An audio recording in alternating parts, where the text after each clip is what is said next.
अस्सलाम वालेकुम। सब कैसे हैं? ठीक है। असल में आज मैं बनाने वाली थी आलू का पराठा, तो मैंने कहा आपके साथ रेसिपी शेयर कर लूँ। बहुत ही लिमिटेड सी रेसिपी है, तो ज़रूर शेयर करती हूँ आपके साथ और उम्मीद करती हूँ आप सब बहुत अच्छे से होंगे। चलिए, ज़्यादा बातें करने से बेहतर है कि साथ साथ हम काम भी करते हैं और अपने ब्लॉग का स्टार्ट भी करते हैं। ठीक है, तो सबसे पहले हम करेंगे जी, लहसुन है और धनिया है सूखा, इसको हम पीस लेंगे।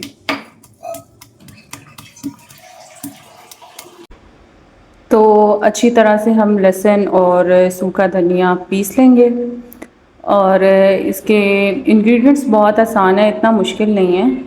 और मैंने कहा चले मैं आप लोगों के साथ शेयर कर देती हूँ। ये मेरा आई थिंक थर्ड टाइम है जो मैं अपना आलू का पराठा आपके साथ शेयर कर रही हूँ।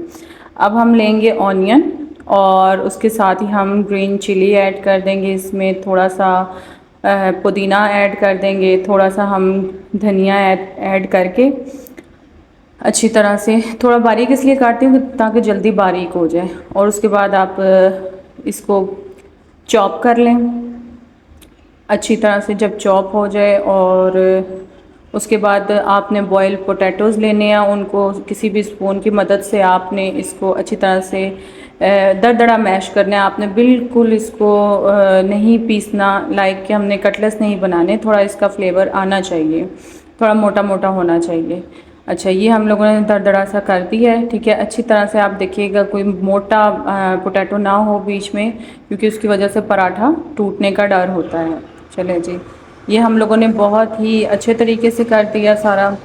अब जो है सॉरी अवॉइड, यहाँ पे काम भी लगा हुआ है। लहसुन अदरक और जो सूखा धनिया मैंने कूट के रखा था वो डाल दिया, और साथ ही मशीन में जो मैंने प्याज, गरम वो सब्ज़ मिर्चें, धनिया और पुदीना चॉप करके रखा था वो भी सारा इसमें इंक्लूड कर दिया।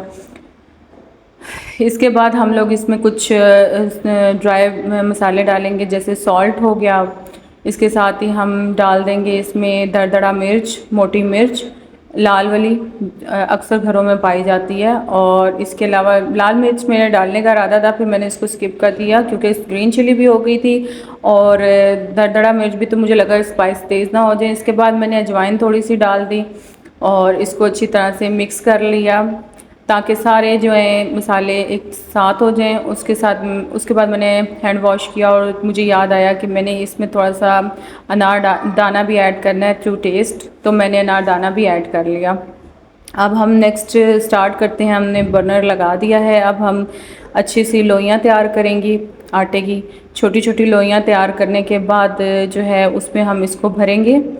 तो साथ साथ मैं इसको भी कर रही थी और साथ साथ बार बार सिस्टर भी आ रही थी, मेरे साथ बात कर रही थी। उसने भी बहुत सारे सवाल करने थे, यानी इतना मैस हुआ था, गेस्ट भी आए हुए थे, तो समझ नहीं आ रही थी कि बंदा क्या करे। इतना शोर था, बच्चों का भी शोर था और मेरी खाला भी आई हुई थी और मेरी एक फ्रेंड भी आई हुई थी और उसके भी बच्चे थे साथ साथ। तो उनका बच्चों की विश थी कि हमें आलू के पराठे खाने हैं, तो सोचा कि मैं बना देती हूँ। यहाँ पे मैंने छोटे छोटे दो पेड़े तैयार किए हैं और उनको साथ साथ मैं रेस्ट भी दे रही हूँ, क्योंकि पेड़े बनाने के बाद जब आप रेस्ट देंगे उसके बाद वो अच्छे तरीके से बेले जाएंगे।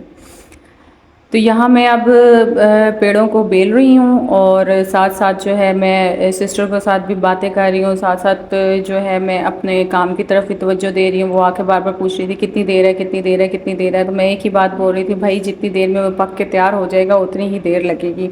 खैर, मैंने एक रोटी को मैंने बना लिया। अब दूसरी वाली रोटी को भी बेलना था। मैंने यहाँ पे मुझे प्लेट नहीं मिल रही थी, मैंने कहा कोई अच्छी सी प्लेट मिल जाए जिसमें मैं रख दूँ। सिस्टर आई, उसने कहा ये लो प्लेट।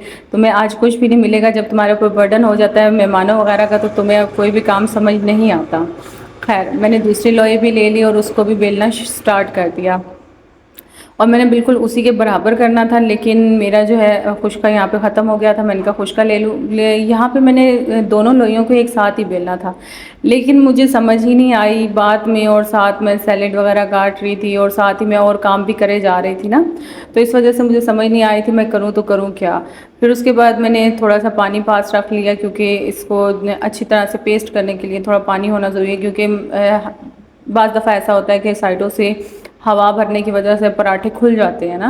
तो अब यहाँ पे मैंने बहुत ही ज़्यादा भर भर के मसाला ऐड कर दिया है मुझे लगा कि ज़्यादा मसाला होना चाहिए तो टेस्ट भी अच्छा आता है। खैर, ये इसमें आ गया था मोटा अनारदाना, जो कि बच्चों को बिल्कुल पसंद नहीं आता और ख़ास तौर पे मुझे भी नहीं आता। खैर, ये मैंने बना दिया रोटी, इसको मैं बाद में शेप भी दूँगी, लेकिन ये है कि पहले मुझे इसको फ़िक्स करना था नॉर्मल पराठे की तरह। मैंने इसको अच्छे तरीके से फ़िक्स कर लिया यहाँ पे। उसके बाद मैंने इसको कटिंग कर लिया था, एक्स्ट्रा आटा मैंने हटा दिया था। उसके बाद मैंने इसको फिंगर्स की मदद से नान की तरह इसके ऊपर शेप्स बना दी थी, ताकि इसके अंदर कोई भी हवा वगैरह ना भरे और हमारा मसाला सेफ रहे। उसके बाद मैंने इसे डाल दिया और ये देखिए जी, हमारा पराठा बहुत ही मज़ेदार और बहुत ही अच्छा, यानी इसका जो मसाला था वो बाहर नहीं निकला और काफ़ी थिन भी था ऊपर वाली लेयर्स, और अंदर की जो टॉपिंग थी वो थिक थी। और मुझे इस तरह का पराठा बहुत अच्छा लगता है, यकीन माने कि खाने में भी टेस्ट आ जाए। और इतना इक्वल से बने थे मेरे पराठे कि मैं बता नहीं सकती आपको। खैर, उसके बाद मैंने यहाँ पे चटनी का प्रोसेस स्टार्ट किया। इसमें मैंने लहसुन और सूखा धनिया और सब्ज़ धनिया काटा, फिर मैंने पुदीना डाल दिया। साथ ही मैं पराठे को भी देख रही थी कहीं जल ना जाए। उसके बाद मैंने उसको पीसना शुरू कर दिया। अब मैंने इसी में साथ ही सब्ज़ मिर्च डाल रही हूँ और साथ ही मैं उसको साथ पीसे बजाय, अच्छा मैं चाहूँ तो मिक्सी वगैरह में भी पीस सकती हूँ इसको, लेकिन उसका इतना टेस्ट नहीं होता, बहुत बारीक हो जाता है। जहाँ पे दरदरा सा पीसा हुआ होता है मुझे बहुत अच्छा लगता है और चटनी खाने में भी मज़ा आता है। तो आप भी कोशिश किया करें कि अपने हाथ से पीस के ही चटनी बनाया करें। खैर, यहाँ पे मैंने सॉल्ट और दरदरा मिर्च थोड़ी और डाल दी थी और उसको मैंने फिर से पीसना शुरू कर दिया ताकि इसका टेस्ट अच्छा आ जाए।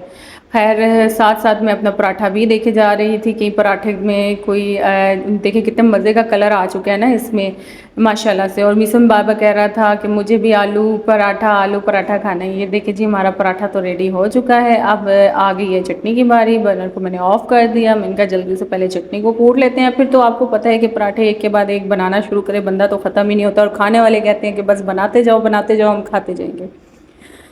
तो इसके साथ ही मैं इसको अब अच्छी तरह से कूट रही हूँ। और साथ ही साथ मैं आप लोगों को बताना चाहूँगी कि आप लोग जब भी घर में कोई ऐसे काम करें तो साथ सैलेड वगैरह और इन सब चीज़ों का, फ्रेश वेजिटेबल्स का ज़रूर करें, ख्याल रखें, क्योंकि इसमें बहुत ज़्यादा हेल्दी होती है और इंसान को जो है ना भूख भी कम लगती है। और इस तरह की अगर आप तली हुई चीज़ें खाएँगे भी तो आपका दिल भरेगा नहीं और टमी आपका भारी नहीं फील होगा। खैर, ये होगी मेरी उम्मीद करती हूँ आपको आज की रेसिपी बहुत ज़्यादा पसंद आई होगी। और अभी अज़ान हो रही थी तो मुझे दुपट्टा लेना पड़ गया, और उम्मीद करती हूँ कि ये आपको बहुत पसंद आया होगा। लाइट का इशू है जिस वजह से इस लाइट पे मुझे ये बनाना पड़ गया। तो थैंक यू सो मच। इंशाल्लाह और भी नई रेसिपी आपके साथ शेयर करते रहेंगे। अल्लाह हाफ़िज़।